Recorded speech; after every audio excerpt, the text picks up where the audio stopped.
Hello အားလုံးပဲမင်္ဂလာပါဂိုးဆူလိုပါစမြမမှာပြောနေကြအတိုင်းပြောရမယ်ဆိုလို့ရှင်တော့ cooking vlog food vlog တွေကိုအဓိကလုပ်ပါတယ်စိတ်ပါလို့ရှင်တော့ sharing vlog လို့ lifestyle vlog လို့လုပ်ပါတယ်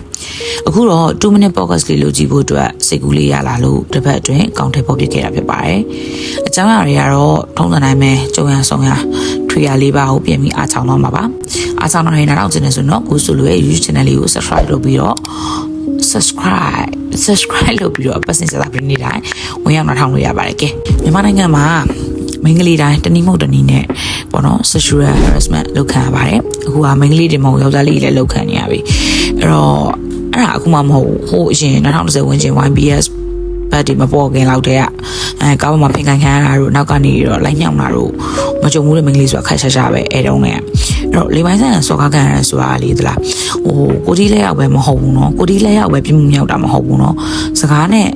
စော်ကားလို့ရှင်လည်းပြမှုမြောက်တယ်မလန်းသွားရင်လည်းဖိငက်ကြီးတယ်တို့နှုတ်ရက်ကြီးတယ်တို့ပြောပြီဆိုလို့ရှင်လည်းအဲ့ဒါတွေကပြမှုမြောက်တယ်အဲ့ဒါဆိုတော့ verbal harassment လို့ခေါ်တယ်ပေါ့နော်ထားပါတော့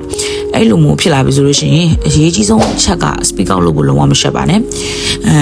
ရှက်မဲ့ဟာကသူတို့တွေကိုယ်တွေမဟုတ်ဘူးအဲ့တော့အကြောင်းကြောင့်ချိန်ချောက်ခံနေရတယ်ဆိုလို့ရှိရင်လည်းကိုယ်အယုံကြည်အဆုံးလူနဲ့တိုင်ပင်မှာဆိုလို့ရှိရင်ဘတ်စကားပေါ်မှာကြုံတာများတယ်ရုံတက်တဲ့အချိန်တွေပေါ့နော်ဆိုတော့ကိုရီးယားမရဘူးတခုခုဆိုရင်ကိုယ်လုံးကပြန်လုပ်လိုက်ရမှကျင်တယ်အဲ့တော့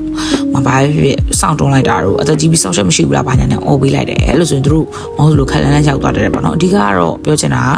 speak out လုပ်ဖို့လုံးဝမရှက်ပါနဲ့အဲ့တော့ဒီလောက်ပဲနောက်ပတ်စတာပရိဒီမှာပြန်တွေ့မယ်ဒီဟာလေးစလို့ဖြစ်တာလဲအင်းစိန်ကိုပိုင်ထထန်းကျောင်းမှာဒီကိစ္စနဲ့ပတ်သက်ပြီးအမှုဖြစ်တာကိုတွေ့တော့ဒီကောင်းစင်နဲ့အရင်ဆုံးစလို့ဖြစ်တာဖြစ်ပါတယ်အဲ့တော့ channel လေးကို like share comment subscribe လုပ်ဖို့လုံးဝမမေ့ပါနဲ့ thank you